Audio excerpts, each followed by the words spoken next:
ਕਬਜ ਕਰ ਜੈ ਦਸਤਾਂ ਦੇ ਸੰਗਤ ਕਰਕੇ ਕਬਜ ਕਰ ਜੈ ਦਸਤਾਂ ਦੇ ਸੰਗਤ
ਵਿਦਾਰਿਅਨ ਸਾਤ ਨਿੰਦਕ ਦੁਇਟ ਤਿਨ ਮਾਹੀ ਵਿਦਾਰਿਅਨ ਤੇ ਸਹਿ ਕੀ ਟੇਕ ਨਾਨਕ ਮਨੈ ਮਾਹੀ ਜਿਸ ਸਿਮਰਤ ਸੁਖ ਹੋਏ ਸਗਲੇ ਦੁਖ ਜਾਹੇ ਜੇ ਸਿਮਰਤ ਸੁਖ ਹੋਵੇ ਸਾਰੇ ਦੁਖ ਮਿਟ ਜਾਏ ਜੇ ਸਿਮਰਤ ਸੁਖ ਹੋਵੇ ਸਾਰੇ ਦੁਖ ਮਿਟ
और जितने भी आप माए पाए बच्चे बुजुर्ग सतगुरां दे निੱਘੀ मिठी प्यारी गोद का आनंद माणਦੇ ਹੋਏ अपने समय स्वासां ਨੂੰ सफल कर रहे हो वड़ भागे हो।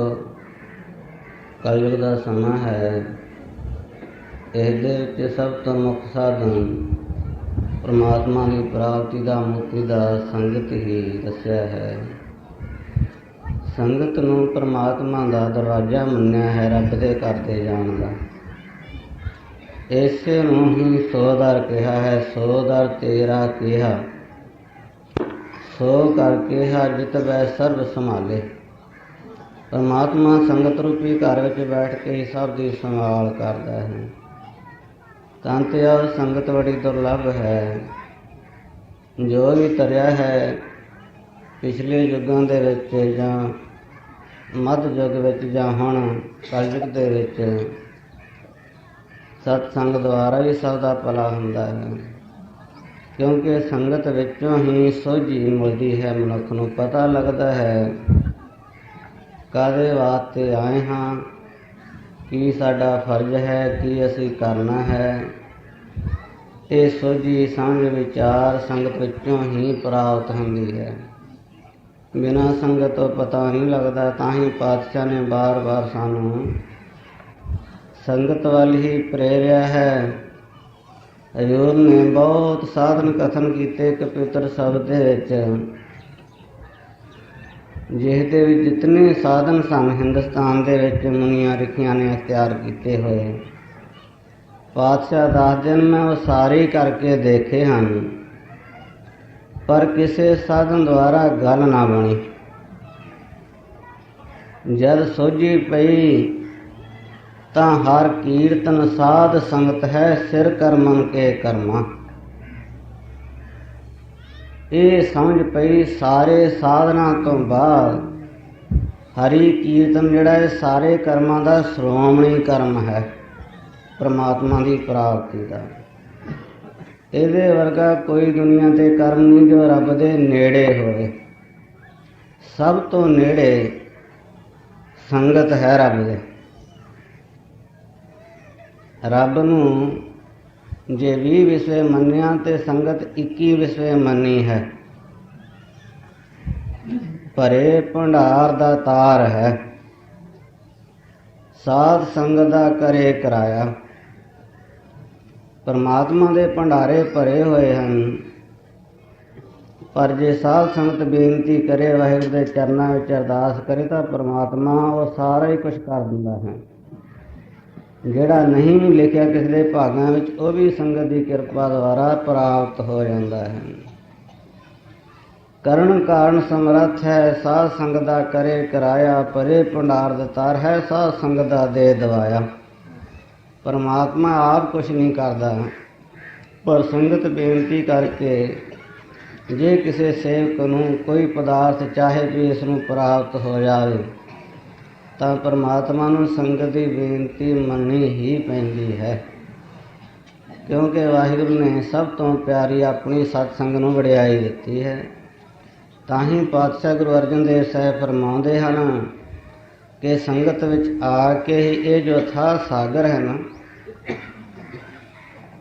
ਮਿਲਿਓ ਚਾਹੇ ਸਿੰਧ ਕੋ ਕਰ ਸਰਤਾ ਕੋ ਸੰਗ, ਪਰਸਰਾਮ ਹਰ ਮਿਲਨ ਕੋ ਮਾਰਗ ਹੈ ਸਤ ਸੰਗ। ਮਹਾਤਮਾ ਪਰਸਰਾਮ ਜੀ ਦੱਸਦੇ ਹਨ, ਜੇ ਕਿਸੇ ਛੋਟੀ ਨਦੀ ਨਾਲੇ ਨੇ ਸਮੁੰਦਰ ਵਿੱਚ ਮਿਲਣਾ ਤਾਂ ਉਸ ਨੂੰ ਛੋਟੀਆਂ ਨਦੀਆਂ ਦੀ ਸੰਗਤ ਕਰਨੀ ਹੀ ਪੈਣੀ ਹੈ। ਉਹ ਛੋਟੀਆਂ ਨਦੀਆਂ ਵੱਡੀ ਗੰਗਾ ਵਿੱਚ ਜਾ ਮਿਲਦੀਆਂ ਹਨ।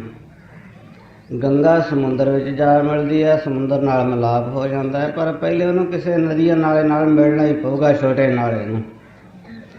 ਇਸੇ ਤਰ੍ਹਾਂ ਜਿਸ ਨੇ ਪਰਮਾਤਮਾ ਦੇ ਦੇਸ਼ ਵਿੱਚ ਪਹੁੰਚਣਾ ਹੈ, ਪਰਮਾਤਮਾ ਨੂੰ ਪ੍ਰਾਪਤ ਕਰਨਾ ਹੈ, ਤਾਂ ਪਾਤਸ਼ਾਹ ਦੱਸਦੇ ਹਨ ਫਿਰ ਸੰਗਤ ਰੂਪੀ ਬੇੜੇ 'ਤੇ ਚੜ੍ਹਨਾ ਹੀ ਪੈਣਾ ਉਸ ਨੂੰ, ਕਿਉਂ ਸੰਗਤ ਹੀ ਇਹ ਸੰਸਾਰ ਸਾਗਰ ਤੋਂ ਤਾਰਨ ਵਾਸਤੇ ਇੱਕ ਜਹਾਜ਼ ਦੇ ਸਮਾਨ ਹੈ। ਇਉਂ ਗੁਰੂ ਅਰਜਨ ਦੇਵ ਸੱਚੇ ਪਾਤਸ਼ਾਹ ਫਰਮਾਉਂਦੇ ਹਨ, ਭਵ ਜਲ ਤਰ ਜਾਈਦਾ ਸੰਤਾਂ ਦੀ ਸੰਗਤ ਕਰਕੇ, ਭਵ ਜਲ ਤਰ ਜਾਈਦਾ ਸੰਤਾਂ ਦੀ ਸੰਗਤ ਕਰਕੇ, ਤਰ ਜਾਈਦਾ ਸੰਤਾਂ ਦੀ ਸੰਗਤ ਕਰਕੇ, ਭਵ ਜਲ ਤਰ ਜਾਈਦਾ ਸੰਤਾਂ ਦੀ ਸੰਗਤ ਕਰਕੇ।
ਭਾਈ ਸਾਹਿਬ ਭਾਈ ਗੁਰਦਾਸ ਜੀ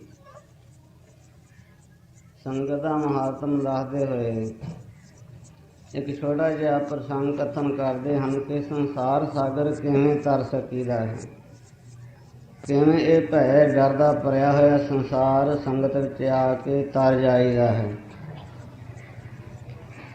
ਇੱਕ ਹਰੀ ਚੰਦ ਰਾਜਾ ਹੋਇਆ, ਉਹਦੇ ਘਰ ਵਾਲੀ ਤਾਰਾ ਰਾਣੀ ਸੀ, ਜਿਹਨੂੰ ਛੋਟੀ ਹੁੰਦੀ ਨੂੰ ਪੇਕੇ ਘਰ ਵਿੱਚ ਹੀ ਸਤਸੰਗ ਦੀ ਲਗਨ ਲੱਗੀ ਹੋਈ ਸੀ। ਸਤਸੰਗ ਦੀ ਸੋਝੀ ਸੀ, ਸਤਸੰਗ ਦਾ ਗਿਆਨ ਸੀ, ਸਤਸੰਗ ਦਾ ਮਹਾਤਮ ਦਾ ਪਤਾ ਸੀ। ਪਰ ਕਰਮ ਜਿਹੜੇ ਹੁੰਦੇ ਹਨ, ਮਾਤਾ ਜਨਮ ਦਿੰਦੀ ਹੈ, ਕਰਮ ਨਹੀਂ ਲਾਉਂਦੇ। ਲੜਕੀ ਸਤਸੰਗਣ ਸੀ, ਪਰ ਜੋ ਸ਼ਾਦੀ ਜਿਸ ਰਾਜੇ ਨਾਲ ਹੋਈ ਉਹ ਨਾਸਤਿਕ ਖਿਆਲਾਂ ਦਾ ਸੀ। ਨਾ ਸੰਗਤ ਦਾ ਪਤਾ ਸੀ, ਨਾ ਜਾਂਦਾ ਸੀ, ਨਾ ਉਹਨੂੰ ਕੋਈ ਸ਼ੌਂਕ ਹੀ ਸੀ। ਉਸ ਹਰੀ ਚੰਦ ਰਾਜੇ ਨਾਲ ਤਾਰਾ ਰਾਣੀ ਦੀ ਸ਼ਾਦੀ ਹੋ ਗਈ। ਕਈ ਵਾਰ ਕਰਤਾਰ ਸੰਜੋਗ ਇਹੋ ਜਿਹੇ ਲਿਖਦਾ ਹੈ, ਲੜਕੀ ਜੇ ਸਤਸੰਗਣ ਗੁਰਮੁਖ ਹੋਵੇ ਪਰ ਘਰ ਵਾਲਾ ਬਿਲਕੁਲ ਮੂਰਖ ਹੁੰਦਾ ਹੈ, ਜਿਹਨੂੰ ਪਤਾ ਹੀ ਨਹੀਂ ਹੁੰਦਾ ਵੀ ਸੰਗਤ ਹੁੰਦੀ ਕੀ ਹੈ, ਪੁੱਠੇ ਪਾਸੇ ਜਾਣਾ ਹੈ। ਜੇ ਘਰ ਵਾਲੀ ਕਹਿੰਦੀ ਸ਼ਰਾਬ ਨਹੀਂ ਪੀਣਾ, ਮੀਟ ਨਹੀਂ ਖਾਣਾ, ਘਰ ਵਿੱਚ ਰਹਿਣਾ, ਜਾਣ ਕੇ ਲਿਆਉਣਾ ਹੈ ਮੀਟ, ਰਹਿਣੇ ਨੂੰ ਜਾਣ ਕੇ ਸ਼ਰਾਬ ਘਰ ਵਿੱਚ ਲਿਆਉਣੀ, ਉਲਟ ਕੰਮ ਕਰਨਾ ਹੈ। ਪਰ ਦੱਸਿਆ ਸ਼ਾਸਤਰਾਂ ਵਿੱਚ, ਜੋੜੀਆਂ ਜਗਤ ਵਿੱਚ ਥੋੜੀਆਂ, ਨਰੜ ਬਥੇਰੇ ਫਿਰਦੇ। ਜੋੜੀਆਂ ਤਾਂ ਕਹਿੰਦੇ ਲੱਖਾਂ ਵਿੱਚ ਇੱਕ ਅੱਧੀ ਹੁੰਦੀ ਹੈ, ਨਹੀਂ ਤਾਂ ਨਰੜ ਹੁੰਦੇ ਆ। ਨਰੜ ਇੱਕ ਉੱਧਰ ਨੂੰ ਖਿੱਚਦਾ, ਇੱਕ ਉੱਧਰ ਨੂੰ ਖਿੱਚਦਾ। ਅੱਜ ਕੱਲ੍ਹ ਘਰਾਂ ਦੇ ਵਿੱਚ ਨਰੜਾ, ਜੇ ਲੜਕੀ ਸਤਸੰਗਣ ਹੈ, ਅੰਮ੍ਰਿਤਧਾਰੀ ਹੈ, ਤੇ ਲੜਕਾ ਉਸ ਤੋਂ ਉਲਟ ਹੈ। ਕਈ ਲੜਕੇ ਗੁਰਮੁਖ ਹੁੰਦੇ, ਲੜਕੀਆਂ ਬਿਲਕੁਲ ਉਲਟ ਹੁੰਦੀਆਂ, ਹੋਰ ਖਿਆਲਾਂ ਦੀਆਂ ਹੁੰਦੀਆਂ ਹਨ। ਪਰ ਲੜਕੀਆਂ ਬਹੁਤ ਘੱਟ ਹੁੰਦੀਆਂ ਹਨ, ਲੜਕੇ ਜ਼ਿਆਦਾ ਹੁੰਦੇ ਹਨ। ਇਹ ਥੋੜ੍ਹੇ ਹੀ ਕੇਸ ਦੇਖਣ ਵਿੱਚ ਆਏ ਹਨ ਜਿਹੜੀਆਂ ਲੜਕੀਆਂ ਆਕੀ ਹੁੰਦੀਆਂ ਨੇ ਅੰਮ੍ਰਿਤ ਛਕਣ ਤੋਂ ਜਾਂ ਸਤਸੰਗ ਦੀ ਜਾਣ ਤੋਂ, ਪਰ ਆਦਮੀਆਂ ਦੀ ਗਿਣਤੀ ਬਹੁਤ ਜ਼ਿਆਦਾ ਹੈ। ਕਲਯੁਗ ਦਾ ਸਮਾਂ ਹੈ, ਪਰਮਾਤਮਾ ਨੇ ਇਸਤਰੀ ਨੂੰ ਅੱਜ ਕਲਯੁਗ ਦੇ ਵਿੱਚ ਪ੍ਰੇਮਾ ਭਗਤੀ ਬਖਸ਼ੀ ਹੈ, ਸਤਸੰਗ ਦਾ ਪ੍ਰੇਮ, ਸੇਵਾ ਦਾ। ਇਹ ਹੁਣ ਬੀਬੀਆਂ ਕੋਲ ਹੀ ਰਹਿ ਗਿਆ ਹੈ। ਜਿੱਥੇ ਵੀ ਤੁਸੀਂ ਕਿਤੇ ਸੰਗਤ ਵਿੱਚ ਦੇਖੋਗੇ, ਬੀਬੀਆਂ ਦੀਆਂ ਟਾਲੀਆਂ ਟਾਲੀਆਂ ਭਰੀਆਂ ਹੁੰਦੀਆਂ, ਭਾਈ ਤਾਂ ਗਿਣਤੀ ਦੇ ਹੀ ਹੁੰਦੇ ਆ, ਕਿਉਂਕਿ ਹੁਣ ਬੀਬੀਆਂ ਦੀ ਗਿਣਤੀ ਬਹੁਤੀ ਹੈ। ਸ਼ੌਂਕ ਹੈ, ਪਿਆਰ ਹੈ, ਮਹਾਰਾਜ ਦੀ ਕਿਰਪਾ ਹੈ, ਪਰ ਮਹਾਰਾਜ ਦੀ ਕਿਰਪਾ ਨਾਲ ਹੀ ਗੁਰਸਿੱਖ ਸੰਗਤ ਦਾ ਪ੍ਰੇਮੀ ਬਣਦਾ। ਜਾਂ ਤਾਂ ਬਹੁਤੀ ਗਿਣਤੀ ਬਜ਼ੁਰਗਾਂ ਦੀ ਹੋ ਸੰਗਤ ਵਿੱਚ, ਜਾਂ ਦਖੜ ਮਾਤਰ ਮਾਤੜ ਨੌਜਵਾਨ ਤਾਂ ਬਹੁਤ ਘੱਟ ਦਿਖਾਈ ਦਿੰਦੇ ਆ ਸੰਗਤ ਦੇ ਵਿੱਚ। ਉਹ ਐਂ ਸਮਝਦੇ ਜਿਵੇਂ ਸਾਡਾ ਕੋਈ ਫਰਜ਼ ਨਹੀਂ, ਵੀ ਸਿਨੇਮੇ ਵਿੱਚ ਜਾਣਾ ਹੀ ਸਾਡਾ ਫਰਜ਼ ਆ। ਪਰ ਇਹ ਨਹੀਂ ਪਤਾ ਵੀ ਸਤਸੰਗ ਦਾ ਹਰ ਬੱਚੇ ਤੋਂ ਲੈ ਕੇ ਬਜ਼ੁਰਗ, ਮਾਈ ਭਾਈ ਵਾਸਤੇ, ਸਾਰਿਆਂ ਵਾਸਤੇ ਹੀ ਹੈ। ਜਿਵੇਂ ਰੋਟੀ ਸਾਰਿਆਂ ਵਾਸਤੇ ਹੈ, ਰੋਟੀ ਤੋਂ ਬਿਨਾਂ ਭੁੱਖ ਕਿਸੇ ਦੀ ਨਹੀਂ ਮਿਟਦੀ, ਦੂਰ ਨਹੀਂ ਹੁੰਦੀ। ਇਸੇ ਤਰ੍ਹਾਂ ਸੰਗਤ ਤੋਂ ਬਿਨਾਂ ਚਾਹੇ ਕੋਈ ਵੀ ਹੈ, ਕਿਸੇ ਦਾ ਮਨ ਸ਼ਾਂਤ ਨਹੀਂ ਹੋ ਸਕਦਾ, ਕਿਸੇ ਦਾ ਭਲਾ ਨਹੀਂ ਹੋ ਸਕਦਾ। ਸੰਗਤ ਤੋਂ ਬਿਨਾਂ ਸੋਝੀ ਸਮਝ ਕਿਸੇ ਨੂੰ ਨਹੀਂ ਪੈਂਦੀ ਪਰਮਾਰ ਦੀ। ਰਾਣੀ ਤਾਰਾ ਨੇ ਦੇਖਿਆ, ਮਾੜੇ ਭਾਗਾਂ ਦੀ ਨਿਸ਼ਾਨੀ ਹੈ, ਮਾੜੇ ਮਨੁੱਖ ਨਾਲ ਵਾਹ ਪੈ ਜਾਣਾ।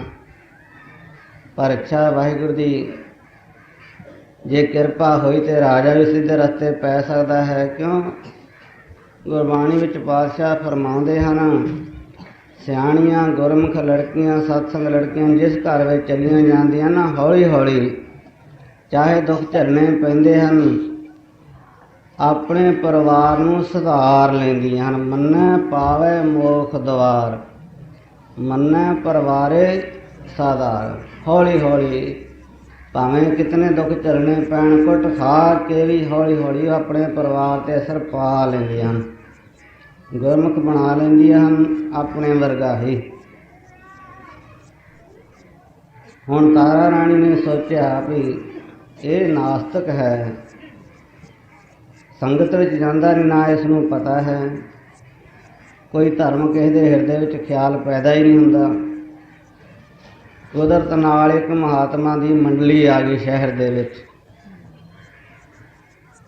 ਜੋ ਵੈਸ਼ਨੂ ਸਾਧੂ ਦੀ ਮੰਡਲੀ, ਬਹੁਤ ਸਾਰੇ ਸਾਧੂ ਹਨ, ਰਾਤ ਨੂੰ ਭਜਨ ਪਾਠ ਕਰਦੇ। ਰਾਤ ਦੇ 11-12 ਵਜਾ ਜਾਂਦੇ, ਕਦੇ 2 ਵੱਜ ਜਾਂਦੇ। ਇਉਂ ਕਈ ਵਾਰ ਸਾਰੀ ਸਾਰੀ ਰਾਤ ਹੀ ਸ਼ਬਦ ਕੀਰਤਨ ਹੋਈ ਜਾਂਦਾ।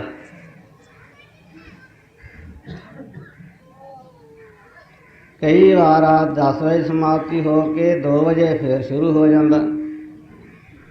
ਇਸ ਤਰ੍ਹਾਂ ਦਿਨ ਚੜ੍ਹਦੇ ਤੱਕ ਉਹ ਵਾਹਿਗੁਰੂ ਦੇ ਭਜਨ ਗਾਉਂਦੇ। ਪਰਮਾਤਮਾ ਦੇ ਭਜਨ ਵਿੱਚ ਤਾਕਤ ਹੈ। ਤੁਮਰੇ ਭਜਨ ਕੱਟੇ ਜਮ ਫਾਸਾ, ਭਗਤ ਹੇਤ ਗਾਵੇ ਰਵਿਦਾਸਾ। ਪਰਮਾਤਮਾ ਦਾ ਭਜਨ ਕਰਨਾ, ਗੀਤ ਗਾਉਣੇ, ਜਸ ਗਾਉਣਾ, ਇਹ ਜਮਾਂ ਦੇ ਫਾਹੇ ਘੱਟਦਾ। ਇਸ ਗੱਲ ਦਾ ਰਾਣੀ ਨੂੰ ਵੀ ਪਤਾ ਲੱਗ ਗਿਆ ਵੀ ਸ਼ਹਿਰ ਦੇ ਦੂਸਰੇ ਪਾਸੇ ਇੱਕ ਧਰਮਸ਼ਾਲਾ ਵਿੱਚ ਮਹਾਤਮਾ ਦੀ ਮੰਡਲੀ ਆਈ ਹੋਈ ਹੈ। ਬਹੁਤ ਸੋਹਣਾ ਕਥਾ ਕੀਰਤਨ ਕਰਦੇ ਹਨ ਅਤੇ ਮੈਂ ਕੋਈ ਨਾ ਕੋਈ ਜੁਗਤੀ ਲੱਭਾਂ ਜਿਸ ਕਰਕੇ ਸੰਗਤ ਵਿੱਚ ਜਾ ਕੇ ਆਪਣਾ ਸਮਾਂ ਸਫਲਾ ਕਰਾਂ। ਕਿਤੇ ਮੈਂ ਸੰਗਤ ਤੋਂ ਬਿਨਾਂ ਇਹਨਾਂ ਮਹਿਲਾਂ ਦੇ ਵਿੱਚ ਇਸ ਤਰ੍ਹਾਂ ਹੀ ਮਰ ਗਈ ਤਾਂ ਪਤਾ ਨਹੀਂ ਕਿਹੜੇ ਨਰਕ ਦੇ ਵਿੱਚ ਜਾਊਂਗੀ। ਸੰਗਤ ਤੋਂ ਬਿਨਾਂ ਬੇੜਾ ਪਾਰ ਹੀ ਨਹੀਂ ਹੁੰਦਾ। ਜੇ ਰਾਜੇ ਨਾਲ ਗੱਲ ਕੀਤੀ ਇਹਨੇ ਜਾਣ ਨਹੀਂ ਦੇਣਾ, ਕਿਉਂਕਿ ਨਾਸਤਕ ਖਿਆਲਾਂ ਦਾ ਹੈ, ਪਤਾ ਹੀ ਕੋਈ ਨਹੀਂ ਸੰਗਤ ਦਾ। ਇਉਂ ਵਿਚਾਰ ਕੇ ਰਾਣੀ ਨੇ ਇੱਕ ਆਪਣੀ ਦਾਸੀ ਦੇ ਨਾਲ ਗੱਲ ਕੀਤੀ ਵੀ ਭੈਣ ਹੋਰ ਨਾ ਤੂੰ ਕਿਸ ਨੂੰ ਦੱਸੀ, ਤੂੰ ਮੇਰੀ ਸਹੇਲੀ ਆ, ਜੋ ਕਹੇਂਗੀ ਤੈਨੂੰ ਮੈਂ ਦਿਆ ਕਰੂੰਗੀ, ਜੋ ਪਦਾਰਥ ਮੰਗੇਂਗੇ, ਤੇ ਤੂੰ ਮੇਰੇ ਨਾਲ ਮਦਦ ਕਰਿਆ ਕਰ। ਸੰਗਤ ਵਿੱਚ ਜਾਇਆ ਕਰਨਾ, ਪਰ ਰਾਤ ਨੂੰ ਨਾਲ ਚੱਲਿਆ ਕਰੀ। ਰਾਤ ਦੇ 12 ਜਦੋਂ ਵੱਜਦੇ ਰਾਜਾ ਘਰਾੜੇ ਮਾਰਨ ਲੱਗ ਜਾਂਦਾ, ਸੌਂ ਜਾਂਦਾ। ਬਸ ਦੁਨੀਆ 12 ਵਜੇ ਤੋਂ ਬਾਅਦ ਹੀ ਸੌਂਦੀ ਆ। ਰੱਬ ਦੇ ਪਿਆਰੇ 2 ਵਜੇ ਤੋਂ ਬਾਅਦ ਜਾਗਦੇ ਆ, ਦੁਨੀਆ ਸੌਂਦੀ ਹੈ। ਸਾਰੀ ਰਾਤ ਝੱਖਾ ਮਾਰੀ ਜਾਂਦੇ, TV ਦੇਖੀ ਜਾਂਦੇ ਆ। ਜਦ ਭਜਨ ਦਾ ਟਾਈਮ ਹੁੰਦਾ ਉਦੋਂ ਫਿਰ ਸੌਂ ਜਾਂਦੇ ਹਨ। ਪਰਮਾਤਮਾ ਦੇ ਪਿਆਰੇ ਅੰਮ੍ਰਿਤ ਵੇਲਾ ਸੰਭਾਲਦੇ ਹਨ। ਅੰਮ੍ਰਿਤ ਵੇਲਾ ਸੱਚ ਨਾਮ ਵਡਿਆਈ ਵਿਚਾਰ, ਰੱਬ ਦੀ ਵਡਿਆਈਆਂ ਦੀ ਵਿਚਾਰ ਕਰਦੇ ਹਨ। ਰਾਣੀ ਨੇ ਆਪਣੇ ਸਾਰੀ ਗੱਲਬਾਤ ਮਿਲਾ ਕੇ ਪਹਿਰੇਦਾਰਾਂ ਨੂੰ ਵੀ ਦੱਸ ਦਿੱਤੀ ਸਾਰੀ ਗੱਲ ਵੀ ਮੈਂ ਰਾਤ ਨੂੰ ਦਰਵਾਜ਼ਾ ਖੋਲ੍ਹ ਦਿਆ ਕਰੋ। ਉਹਨਾਂ ਨੂੰ ਲਾਲਚ ਦੇ ਦਿੱਤਾ ਅਤੇ ਮੈਂ ਸੰਗਤ ਦੇ ਵਿੱਚ ਜਾਇਆ ਕਰਨਾ ਰਾਤ ਨੂੰ। ਗਾਹਾਂ ਅੱਗੇ ਗੱਲ ਨਹੀਂ ਕਰਨੀ, ਦੱਸਣਾ ਨਹੀਂ ਰਾਜੇ ਨੂੰ, ਚੁੱਪ ਰੱਖਣਾ। ਇਸ ਤਰ੍ਹਾਂ ਸਾਰੀ ਗੱਲ ਸਮਝਾਤੀ। ਰਾਣੀ ਹੁਣ ਰੋਜ਼ ਉੱਠਦੀ ਹੈ, ਇਸ਼ਨਾਨ ਕਰਕੇ ਬਸਤਰ ਸਾਫ਼ ਪਾ ਕੇ, ਨਵੇਂ ਬਸਤਰ ਪਾ ਕੇ ਸੰਗਤ ਵਿੱਚ ਜਾਣਾ ਸ਼ੁਰੂ ਕਰ ਦਿੱਤਾ। ਇੱਕ ਦਾਸੀ ਨੂੰ ਨਾਲ ਲੈਂਦੀ, ਚੁੱਪ ਕਰਕੇ ਦਰਵਾਜ਼ੇ ਖੁੱਲ੍ਹਦੀ ਹੈ। ਰਾਜਾ ਸੌਂ ਜਾਂਦਾ। ਉਹਦੇ ਸੁੱਤਿਆਂ ਕਿਉਂਕਿ ਸੂਰਜ ਜਿਹੜੇ ਇਹੋ ਜਿਹੇ ਲੋਕ ਉੱਠਦੇ ਹਨ ਦਿਨ ਚੜ੍ਹੇ ਜਾਂ ਸੂਰਜ ਦੀਆਂ ਕਿਰਨਾਂ ਅੰਦਰ ਪੈਂਦੀਆਂ, ਉਤਨੇ ਚਿਰ ਨੂੰ ਰਾਣੀ ਆ ਕੇ ਆਪਣੇ ਬਿਸਤਰੇ 'ਤੇ ਆਰਾਮ ਕਰਨ ਲੱਗ ਜਾਂਦੀ। 2-2.5 ਘੰਟੇ ਸੰਗਤ ਵਿੱਚ ਜਾ ਕੇ ਫਿਰ ਮੁੜ ਆਉਂਦੀ। ਇਹ ਰੋਜ਼ ਦਾ ਨਿਯਮ ਬਣ ਗਿਆ। ਜੀਵਨ ਦੇ ਵਿੱਚ ਸਾਰਾ ਦਿਨ ਖੁਸ਼ੀ ਦੇ ਨਾਲ ਲੰਘਦਾ ਹੈ। ਰਾਜ ਮਹਿਲ ਡਰਾਉਣੇ ਹਨ ਬਿਨਾਂ ਸਿਮਰ ਤੋਂ, ਬਿਨਾਂ ਭਗਤੀ ਤੋਂ। ਹੁਣ ਰਾਣੀ ਦਾ ਦਿਨ ਰਾਤ ਬੜੀ ਖੁਸ਼ੀ ਨਾਲ ਲੰਘਦਾ, ਕਿਉਂਕਿ 2-2.5 ਘੰਟੇ ਉਹਨੂੰ ਆਤਮ ਖੁਰਾਕ ਮਿਲ ਜਾਂਦੀ, ਮਨ ਦੀ ਖੁਰਾਕ। ਬਹੁਤ ਖੁਸ਼ੀ ਨਾਲ ਜ਼ਿੰਦਗੀ ਬਤੀਤ ਕਰਨ ਲੱਗ ਪਈ। ਕੁਝ ਦਿਨ ਲੰਘੇ ਪਰ ਇਹ ਚੋਰੀ ਕਿਤਨਾ ਕੁ ਦਿਨ ਹੋ ਸਕਦੀ ਹੈ। ਇੱਕ ਦਿਨ ਰਾਜਾ ਜਾਗਿਆ, 3 ਕੁ ਟਾਈਮ ਦਾ ਸਮਾਂ ਸੀ, 3 ਕੁ ਵਜੇ ਦਾ।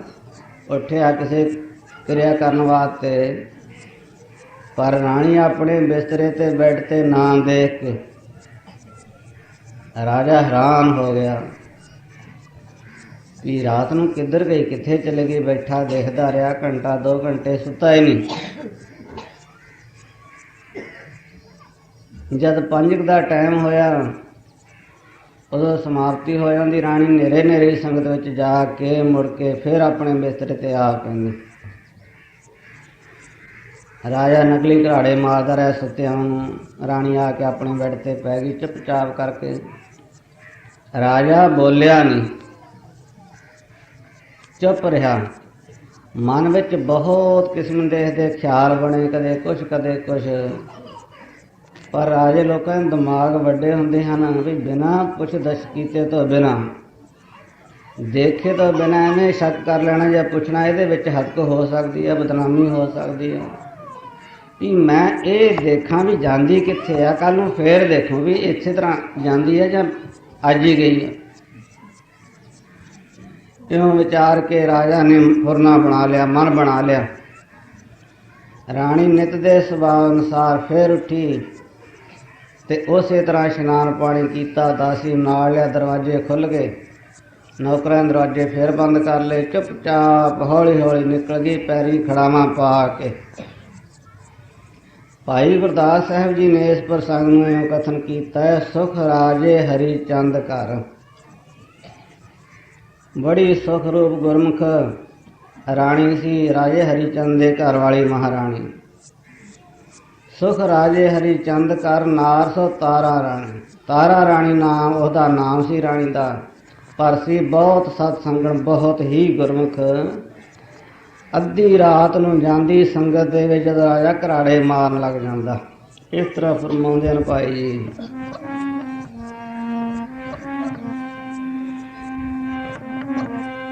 ਰਾਤੀ ਜਾਏ ਕੇ ਸੁਣੇ ਗੁਰਬਾਣੀ, ਭਈ ਰਾਣੀ ਰਾਜੇ ਹਰੀ ਚੰਦ ਜਾਏ ਕੇ ਸੁਣੇ ਗੁਰਬਾਣੀ, ਰਾਣੀ ਰਾਜੇ ਹਰੀ ਚੰਦ ਦੀ।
ਬਹੁਤ ਵੱਡੀ ਕੁਰਬਾਨੀ ਹੈ।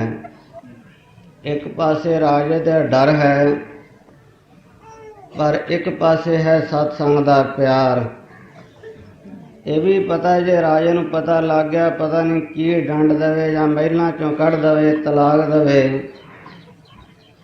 ਸਤਸੰਗ ਨੂੰ ਮੁੱਖ ਰੱਖ ਕੇ, ਸਤਸੰਗ ਵੱਡੀ ਹੋਈ ਨਾ। ਅੱਛਾ, ਜੋ ਕੁਛ ਹੋ ਦੇਖੀ ਜਾਓ, ਪਰਮਾਤਮਾ ਭਲੀ ਕਰੂਗਾ। ਸਰਜੂ ਹੋਰ ਗੱਲਾਂ ਜਾਂ ਰਾਜਾ ਝਿੜਕੂ ਕੁੱਟੂ ਮਾਰੂ ਛੱਡ ਵੀ ਦਊ, ਪਰ ਸਤਸੰਗ ਤੋਂ ਬਿਨਾਂ ਜੀਵਨ ਵਿਅਰਥ ਹੈ ਨਾ। ਕਿਸੇ ਲੇਖੇ ਵਿੱਚ ਨਹੀਂ, ਕਈ ਜਨਮਾਂ ਵਿੱਚ ਫਿਰਦਿਆਂ ਭਟਕਦਿਆਂ ਹੋਇਆਂ ਮਨੁੱਖਾ ਜਨਮ ਮਿਲਿਆ ਹੈ। ਜੇ ਸੰਗਤ ਤੋਂ ਬਿਨਾਂ ਇਸੇ ਤਰ੍ਹਾਂ ਚਲੇ ਗਿਆ, 84 ਦਾ ਚੱਕਰ ਫੇਰ ਤਿਆਰ। ਸਾਰੇ ਦੁੱਖ ਝੱਲ ਲੈਣੇ, ਕੋਈ ਗੱਲ ਨਹੀਂ। ਕਿਉਂ ਧਰਮ ਕਰਦਿਆਂ ਜੇ ਆਵੇ ਹਾਨ, ਤਾਂ ਉਹਨਾਂ ਛੋਡੇ ਧਰਮ ਕੀ ਬਾਣ। ਸ਼ਾਸਤਰ ਦਾ ਲੇਖ ਹੈ, ਜੇ ਧਰਮ ਕਰਦਿਆਂ ਤਕਲੀਫਾਂ ਆਉਣ, ਕਸ਼ਟ ਆਉਣ, ਦੁੱਖ ਆਉਣ, ਤਾਂ ਧਰਮ ਦੀ ਬਾਣ ਸੁਭਾਵ ਨਾ ਛੱਡੇ। ਧਰਮ ਨੂੰ ਕਮਾਵੇ, ਸਿਰ ਤੱਕ ਨਿਭਾ ਦੇਵੇ, ਧਰਮ ਨੂੰ ਤਿਆਗੇ ਨਾ। ਬਾਣ ਧਰਮ ਦੀ ਕਦੇ ਨਾ ਛੱਡੀਏ, ਦੁਖੜੇ ਹਜ਼ਾਰ ਚਲੀ। ਬਾਣ ਧਰਮ ਦੀ ਕਦੇ ਨਾ ਛੱਡੀਏ, ਦੁਖੜੇ ਹਜ਼ਾਰ ਚਲੀਏ।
ਸਤਸੰਗ ਵਿੱਚੋਂ ਹੀ ਪਤਾ ਲੱਗਦਾ ਹੈ ਵੀ ਧਰਮ ਕੀ ਚੀਜ਼ ਹੈ।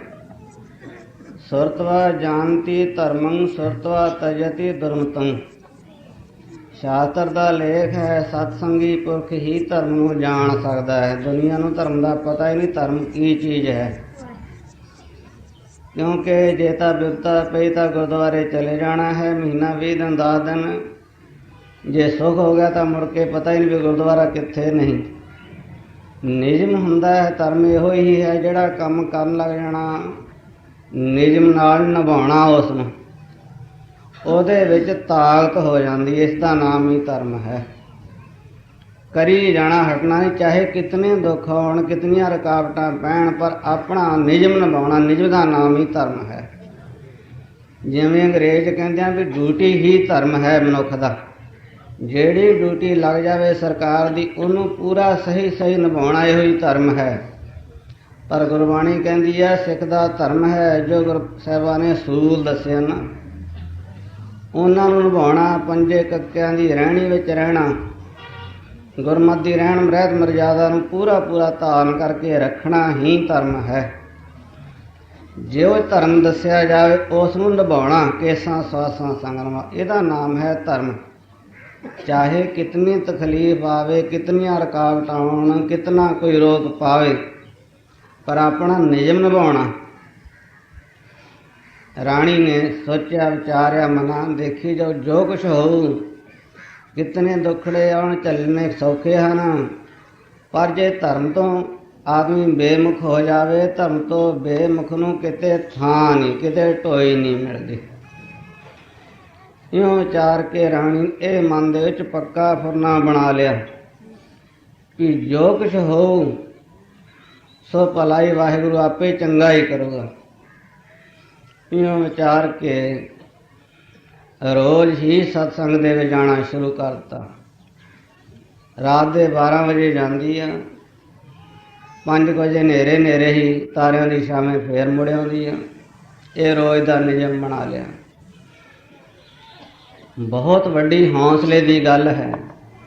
ਅਸੀਂ ਦਿਨੇ ਵੀ ਸੰਗਤ ਵਿੱਚ ਆ ਨਹੀਂ ਸਕਦੇ, ਨਾਲੇ ਸਾਨੂੰ ਕੋਈ ਡਰ ਨਹੀਂ, ਕੋਈ ਭੈ ਨਹੀਂ, ਕੋਈ ਰੁਕਾਵਟ ਨਹੀਂ। ਪਰ ਇਤਨੀ ਰੁਕਾਵਟ ਦੇ ਰਾਜ ਮਹਿਲਾਂ ਦੇ ਵਿੱਚੋਂ ਜਿੱਥੇ ਥਾਂ ਪਹਿਰੇ ਖੜੇ ਹਨ, ਦਰਵਾਜ਼ੇ ਬੰਦ ਹਨ, ਕਈ ਜੋੜੀਆਂ ਲੰਘਣੀਆਂ ਹਨ, ਪਰ ਸਾਰਾ ਕੁਛ ਕੋਈ ਪਰਵਾਹ ਨਾ ਕਰਦੀ ਹੋਈ ਆਪਣੇ ਰੱਬ ਦੇ ਆਸਰੇ, ਗੁਰੂ ਦੇ ਆਸਰੇ, ਸੰਗਤ ਦੀ ਇਹ ਨਿਯਮ ਨੂੰ ਧਰਮ ਨੂੰ ਨਿਭਾ ਰਹੀ ਹੈ ਰਾਣੀ। ਰਾਤੀ ਤੁਰ ਕੇ ਜਾਂਦੀ ਜਾਏ ਸੁਣੇ ਗੁਰਬਾਣੀ, ਰਾਤੀ ਜਾਏ ਸੁਣੇ ਗੁਰਬਾਣੀ, ਰਾਤੀ ਜਾਏ ਸੁਣੇ ਗੁਰਬਾਣੀ, ਰਾਤੀ ਤੁਰ ਕੇ ਜਾਂਦੀ ਜਾਏ ਸੁਣੇ ਗੁਰਬਾਣੀ।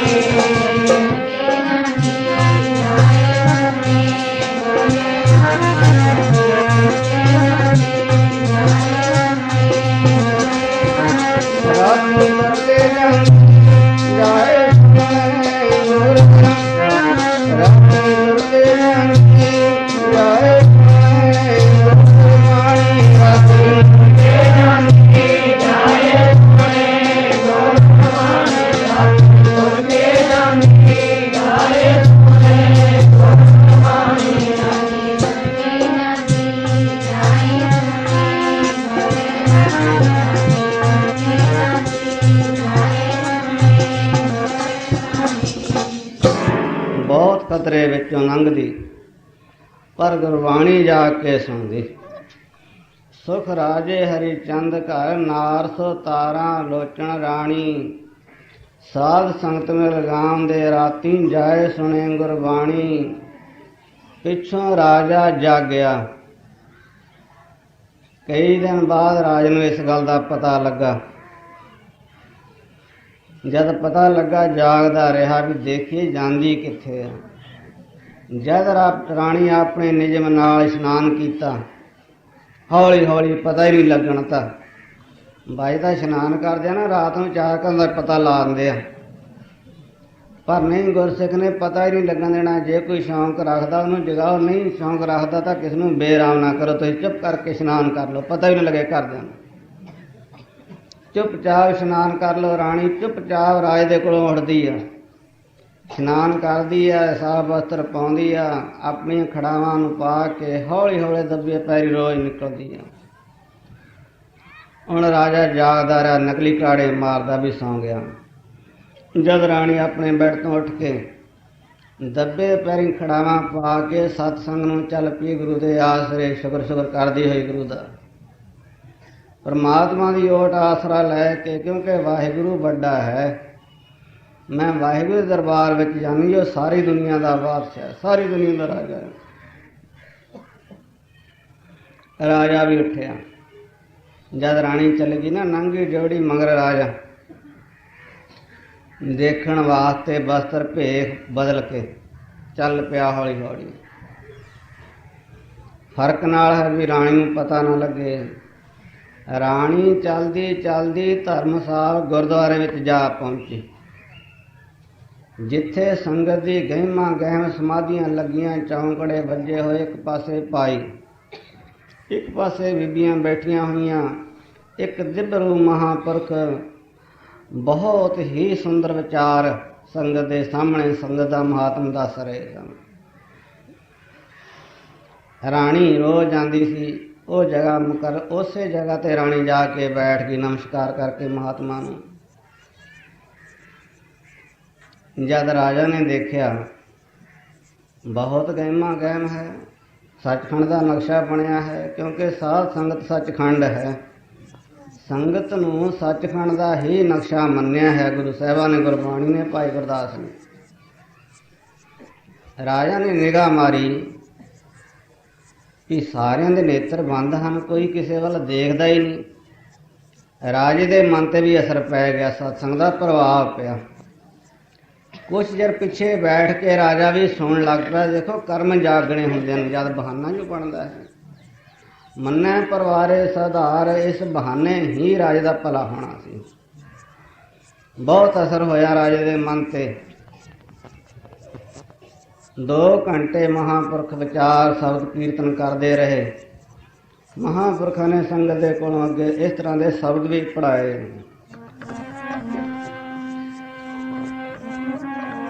ਸਿਮਰਨ ਭਜਨ ਦਇਆ ਨਹੀਂ ਕੀਨੀ, ਤਾਂ ਮੁਖ ਛੋਟਾ ਖਾਵੇ ਨਾ। ਸਿਮਰਨ ਭਜਨ ਦਇਆ ਨਹੀਂ ਕੀਨੀ, ਤਾਂ ਮੁਖ ਛੋਟਾ ਖਾਵੇ ਨਾ। ਛੋਟਾ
ਇਹ ਵਿਚਾਰ ਮਹਾਂਪੁਰਖਾਂ ਨੇ ਰੱਖਿਆ ਹੈ। ਮਨੁੱਖ ਜੇ ਦੁਨੀਆ ਵਿੱਚ ਆ ਕੇ ਨਾ ਸਿਮਰਨ ਕੀਤਾ, ਨਾ ਦਇਆ ਕੀਤੀ ਕਿਸੇ ਜੀਵ ਦੇ ਉੱਪਰ, ਸਿਮਰਨ ਭਜਨ ਦਇਆ ਨਹੀਂ ਕੀਨੀ, ਤਾਂ ਮੁਖ ਚੋਟਾਂ ਖਾਵੇਂਗਾ। ਫਿਰ ਚੋਟਾਂ ਹੀ ਪੈਣਗੀਆਂ ਮੂੰਹ ਦੇ ਉੱਪਰ, ਮੂੰਹ ਕਾਲਾ ਹੋਵੇਗਾ ਪਰਲੋਕ ਦੇ ਵਿੱਚ ਜਾ ਕੇ।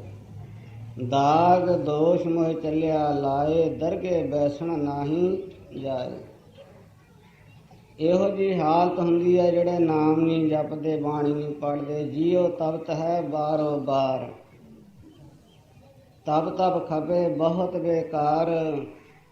ਜੈ ਤਨ ਬਾਣੀ ਵਿਸਰ ਜਾਏ, ਜਿਉ ਪੱਕਾ ਰੋਗੀ ਬਿਰਲਾਏ। ਜਿਹਦੇ ਹਿਰਦੇ ਵਿੱਚੋਂ ਬਾਣੀ ਨਾਮ ਭੁੱਲ ਜਾਂਦਾ ਹੈ, ਉਹ ਇਸ ਤਰ੍ਹਾਂ ਬਿਰਲਾਪ ਕਰਦਾ, ਦੁਖੀ ਹੁੰਦਾ, ਜਿਵੇਂ ਕੁਸ਼ਤੀ ਕੋਹੜੀ ਸੜਦਾ ਹੈ। ਸਾਰੀ ਸਾਰੀ ਰਾਤ ਕੋਹੜੀ ਦੀ ਚਮੜੀ ਜਿਹੜੀ ਆ ਉਹ ਅੱਗ ਵਾਂਗੂ ਮੱਚਦੀ ਹੈ, ਸੜਦਾ ਹੈ, ਦੁਖੀ ਹੁੰਦਾ ਹੈ, ਬੇਚੈਨ ਹੁੰਦਾ ਹੈ। ਇਸੇ ਤਰ੍ਹਾਂ ਹੀ ਸਤਸੰਗ ਤੋਂ ਬਿਨਾਂ ਮਨੁੱਖ, ਬਾਣੀ ਤੋਂ ਬਿਨਾਂ ਜਿਵੇਂ ਭੱਠੀ ਵਿੱਚ ਦਾਣਾ ਭੁੱਜਦਾ, ਇਉਂ ਮਨ ਭੁੱਜਦਾ ਰਹਿੰਦਾ ਹਰ ਵਕਤ। ਪਤਾ ਹੀ ਨਹੀਂ, ਕੋਈ ਸ਼ਾਂਤੀ ਦੀ ਕਣੀ ਵੀ ਨਹੀਂ ਅੰਦਰ। ਇਸ ਤਰ੍ਹਾਂ ਦਾ ਵਿਚਾਰ ਮਹਾਂਪੁਰਖਾਂ ਨੇ ਰੱਖਿਆ। ਸੰਗਤ ਤੋਂ ਬਿਨਾਂ, ਸਿਮਰਨ ਤੋਂ ਬਿਨਾਂ, ਦਇਆ ਤੋਂ ਬਿਨਾਂ ਮਨੁੱਖ ਦਾ ਆਉਣਾ ਹੀ ਨਿਸਫਲ ਹੈ, ਕਿਸੇ ਲੇਖੇ ਵਿੱਚ ਨਹੀਂ।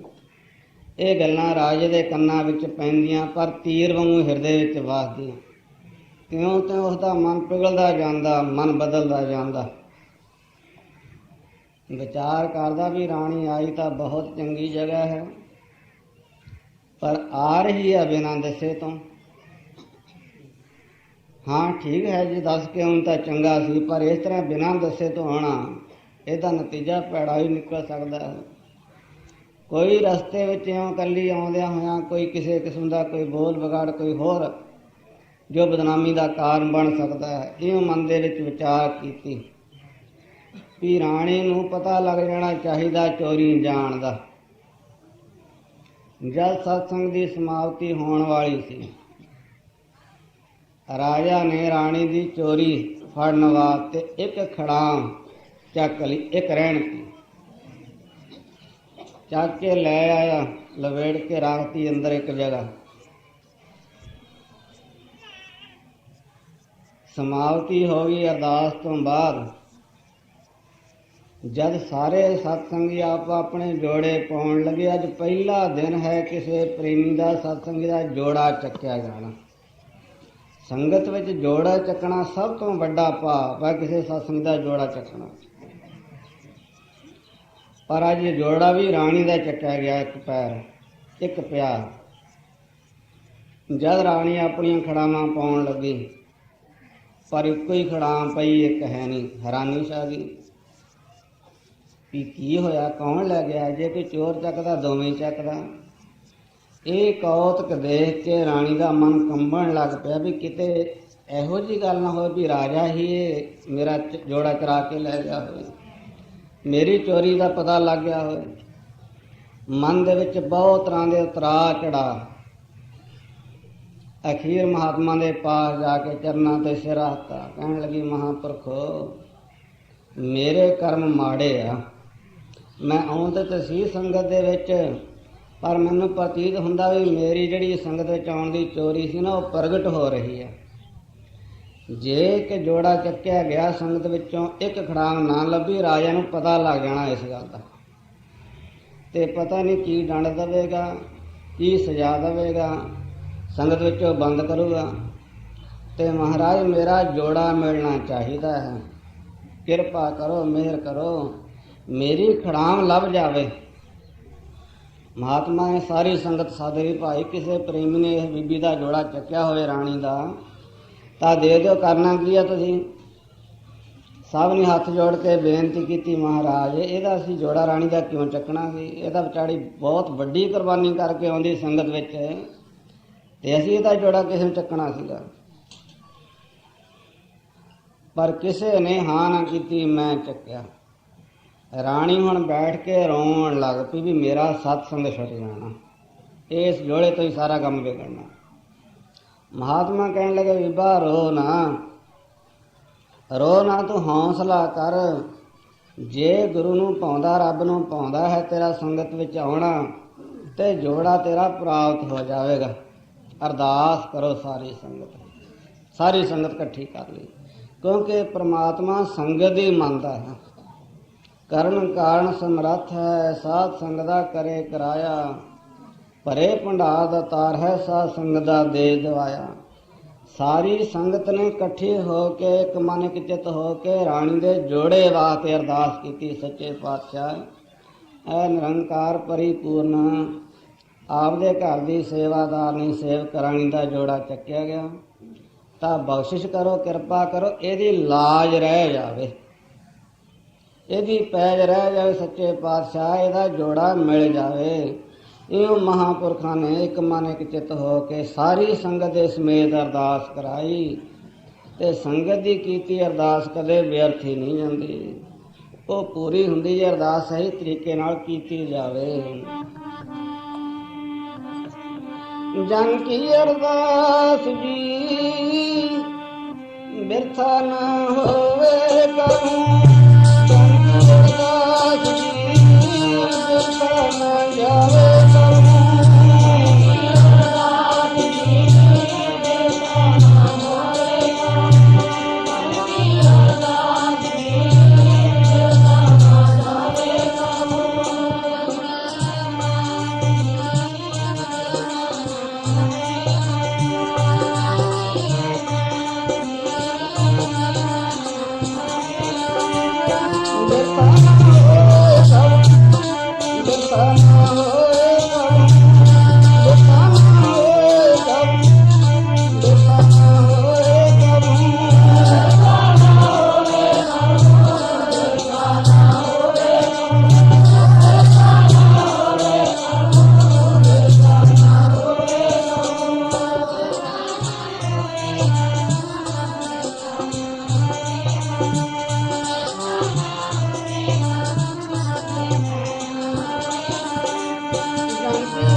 ਅਰਦਾਸ ਕੀਤੀ ਸਾਰੀ ਸੰਗਤ ਨੇ। ਅਰਦਾਸ ਵਿੱਚ ਬਹੁਤ ਵੱਡੀ ਤਾਕਤ ਹੈ।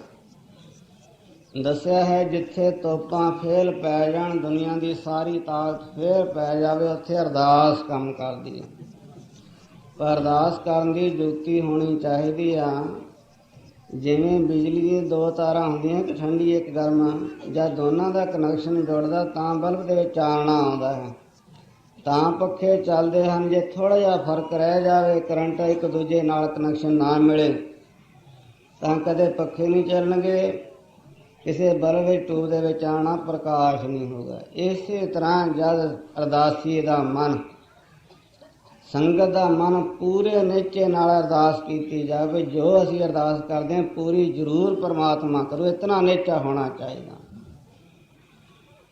ਮਹਾਂਪੁਰਖਾਂ ਨੇ ਐਸੇ ਨਿਸ਼ਚੇ ਨਾਲ ਅਰਦਾਸ ਕੀਤੀ। ਜਦ ਨਮਸਕਾਰ ਕੀਤੀ, ਵਾਹਿਗੁਰੂ ਦੇ ਚਰਨਾਂ ਵਿੱਚ ਹਾਜ਼ਰ ਨਾਜ਼ਰ ਜਾਣ ਕੇ ਕੀ ਦੇਖਿਆ, ਉਸ ਜੋੜੇ ਦੇ ਬਰਾਬਰ ਉਹੋ ਜਿਹਾ ਹੂਬਹੂ ਰਾਣੀ ਦਾ ਜੋੜਾ ਖੜਾਮ ਪਈ ਹੈ।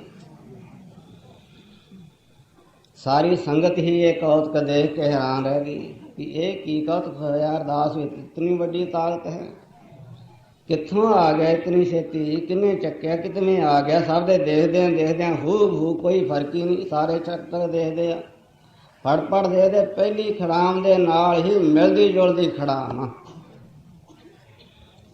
ਪਿੱਛੋਂ ਰਾਜਾ ਜਾਗਿਆ, ਅੱਧੀ ਰਾਤ ਨੇ ਖੰਡ ਵਿਹਾਣੀ, ਰਾਣੀ ਦਿਸ ਨਾ ਆਵੀ, ਮਨ ਵਿੱਚ ਵਰਤ ਗਈ ਹੈ ਰਾਣੀ। ਪਿੱਛੋਂ ਰਾਜਾ ਜਾਗਿਆ, ਅੱਧੀ ਰਾਤ ਨੇ ਖੰਡ ਵਿਹਾਣੀ, ਰਾਣੀ ਪਹੁੰਚੀ ਸੰਗਤੀ। ਰਾਜੇ ਖੜੀ ਖੜਾਮ ਨਿਸ਼ਾਨੀ ਵਾਸਤੇ ਖੜਾਮ ਚੱਕ ਕੇ ਲੈ ਗਿਆ ਸੀ। ਜਦ ਦੇਖਿਆ ਵੀ ਖੜਾਮ ਦੂਜੀ ਹੈ ਨਹੀਂ, ਸਾਰਿਆਂ ਦੇ ਮਨ ਵਿੱਚ ਬੇਚੈਨੀ ਹੋ ਗਈ।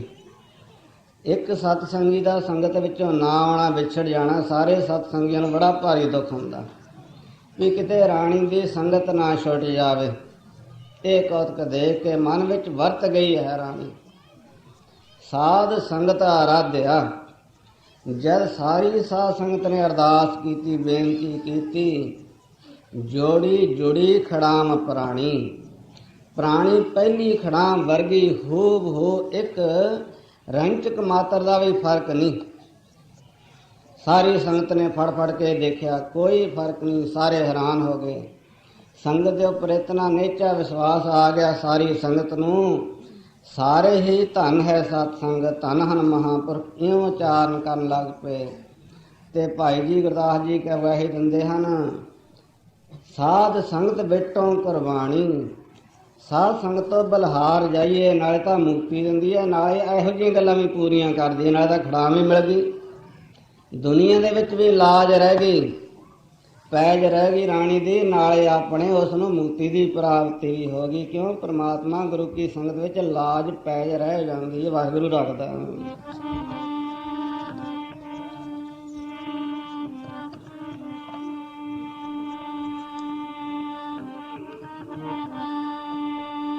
ਪੈਜ ਭਗਤਾਂ ਦੀ ਰੱਖਦਾ ਆਇਆ ਜੀ, ਪੈਜ ਭਗਤਾਂ, ਪੈਜ ਭਗਤਾਂ ਦੀ ਰੱਖਦਾ ਆਇਆ ਜੀ, ਪੈਜ ਭਗਤਾਂ, ਭਗਤਾਂ ਦੀ ਰੱਖਦਾ ਆਇਆ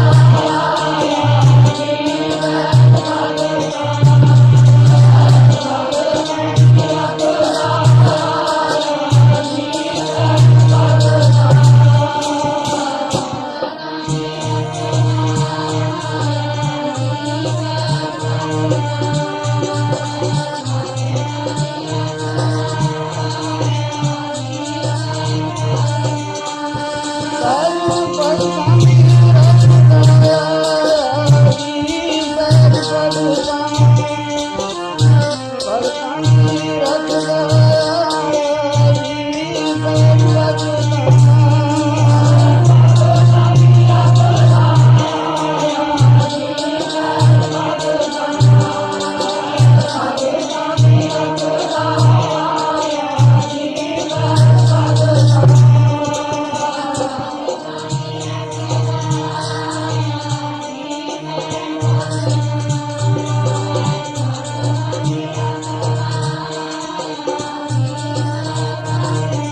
ਪੈਜ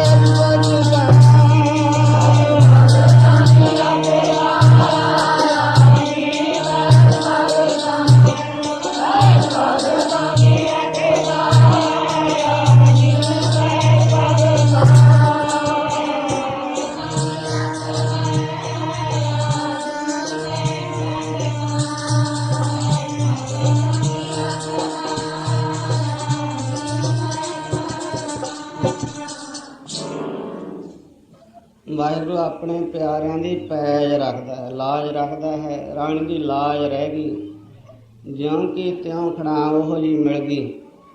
ਸਾਧ ਸੰਗਤ ਆਰਾਧਿਆ, ਜੋੜੀ ਜੁੜੀ ਖੜਾਮ ਪ੍ਰਾਣੀ। ਸਾਧ ਸੰਗਤ ਵਿਟੋਂ ਕੁਰਬਾਨੀ, ਬਲਿਹਾਰ ਕੁਰਬਾਨ ਲਿਆ ਜੇ ਸਾਧ ਸੰਗਤੋਂ।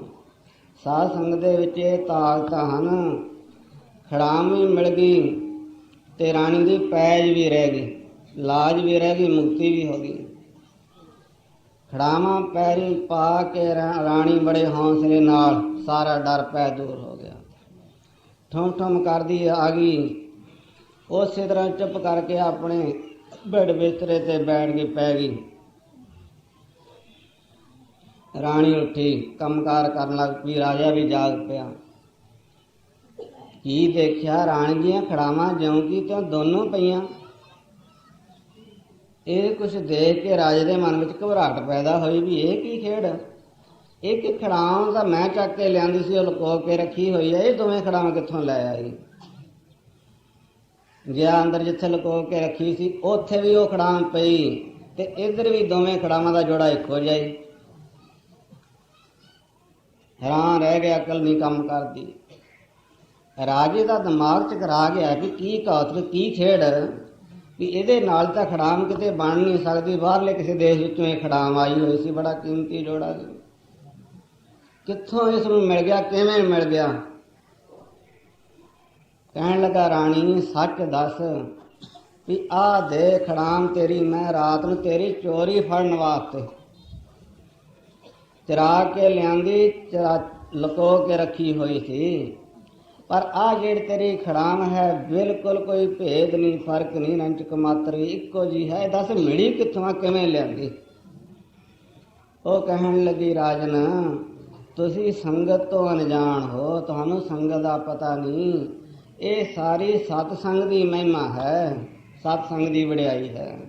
ਜਦ ਮੇਰਾ ਜੋੜਾ ਇੱਕ ਚੱਕਿਆ ਗਿਆ, ਪਤਾ ਲੱਗਾ ਸਾਰੀ ਸੰਗਤ ਨੂੰ, ਸਾਰੀ ਸੰਗਤ ਨੇ ਅਰਦਾਸ ਕੀਤੀ ਪ੍ਰਮਾਤਮਾ ਪਰਿਪੂਰਨ ਦੇ ਚਰਨਾਂ ਵਿੱਚ ਹਾਜ਼ਰ ਹੋ ਕੇ, ਤੇ ਪ੍ਰਮਾਤਮਾ ਨੇੜੇ ਤੋਂ ਨੇੜੇ ਹੋ ਕੇ ਆਪਣੇ ਸੇਵਕਾਂ ਦੀਆਂ ਬੇਨਤੀਆਂ ਸੁਣਦਾ ਹੈ।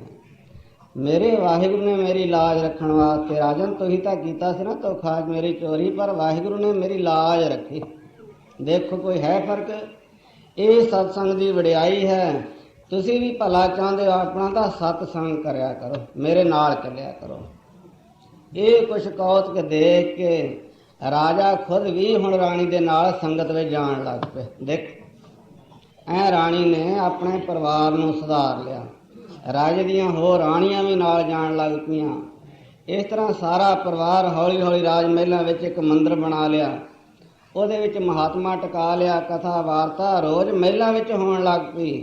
ਇਹ ਇੱਕ ਰਾਣੀ ਨੇ ਕੁਰਬਾਨੀ ਕੀਤੀ, ਸਾਰੇ ਪਰਿਵਾਰ ਨੂੰ ਸੁਧਾਰ ਲਿਆ। ਇਹ ਹੈ ਸਤਸੰਗ ਦੀ ਵਡਿਆਈ, ਸੰਗਤ ਦੀ ਮਹਿਮਾ। ਤਾਂ ਹੀ ਪਾਤਸ਼ਾਹ ਫਰਮਾਉਂਦੇ ਹਨ, ਸੁਣਿਓ ਮੇਰੇ ਮੀਤਾ ਜੀ ਮਹਿਮਾ ਸਤਸੰਗ ਦੀ, ਸੁਣਿਓ ਮੇਰੇ ਮੀਤਾ ਜੀ ਮਹਿਮਾ ਸਤਸੰਗ ਦੀ।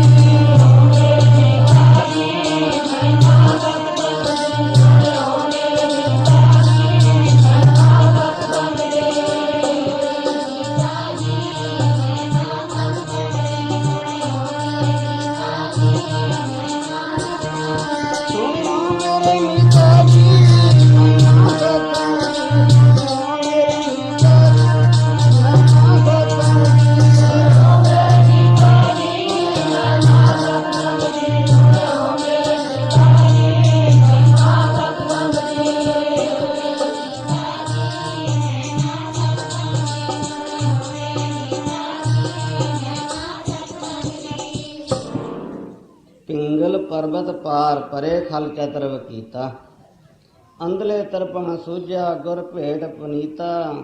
ਮਹਿਮਾ ਸਾਧੂ ਸੰਗ ਕੀ ਸੁਣੋ ਮੇਰੇ ਮੀਤਾ। ਮਿੱਤਰੋ ਇਹ ਹੈ ਸਤਸੰਗ ਦਾ ਮਹਾਤਮਾ। ਤਾਂ ਤੇ ਸੰਗ ਦਾ ਕਦੇ ਤਿਆਗ ਨਾ ਕਰੇ, ਚਾਹੇ ਦੁੱਖੜੇ ਵੀ ਝੱਲਣੇ ਪੈਣ, ਕਸ਼ਟ ਵੀ ਝੱਲਣੇ ਪੈਣ, ਕਸ਼ਟ ਝੱਲ ਕੇ ਵੀ ਸਤਸੰਗ ਦਾ ਤਿਆਗ ਨਾ ਕਰੇ। ਰਾਣੀ ਨੇ ਕੁਰਬਾਨੀ ਕੀਤੀ, ਅਖੀਰ ਨੂੰ ਰਾਜੇ ਨੂੰ ਵੀ ਗੁਰਮੁਖ ਬਣਾ ਲਿਆ, ਸਾਰਾ ਪਰਿਵਾਰ ਹੀ ਸੁਧਾਰ ਲਿਆ। ਇਹ ਹੈ ਸਤਸੰਗ ਦਾ ਮਹਾਤਮ। ਆਓ ਸਾਰੇ ਗੁਰੂ ਸਤੋਤਰ ਵਿੱਚ ਬੋਲੋ, ਅਰਦਾਸ ਵਿੱਚ ਜੋੜਨਾ, ਹੁਕਮਨਾਮਾ ਸੁਣ ਕੇ। ਅਗਲਾ ਜੋ ਪ੍ਰੋਗਰਾਮ ਹੈ 10ਵੀਂ ਦਾ ਔਰ ਸਗਰਾਮ ਦਾ, ਉਹ ਸੁਣ ਕੇ ਫਿਰ ਜਿਵੇਂ ਪ੍ਰੇਮੀ ਦੱਸਣਗੇ ਜਲ ਪਾਣੀ ਛਕ ਕੇ ਕਰਨ ਜਾਣਾ। ਵਾਹਿਗੁਰੂ ਦਾ ਜਾਪ ਕਰਦੇ ਹਾਂ। ਤਨ ਹੈ ਤਨ ਹੈ ਤਨ ਹੈ ਜੀ ਗੁਰੂ ਨਾਨਕ ਸਾਹਿਬ ਤਨ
ਮੰਗ ਕਾਲ ਸਾਤਨ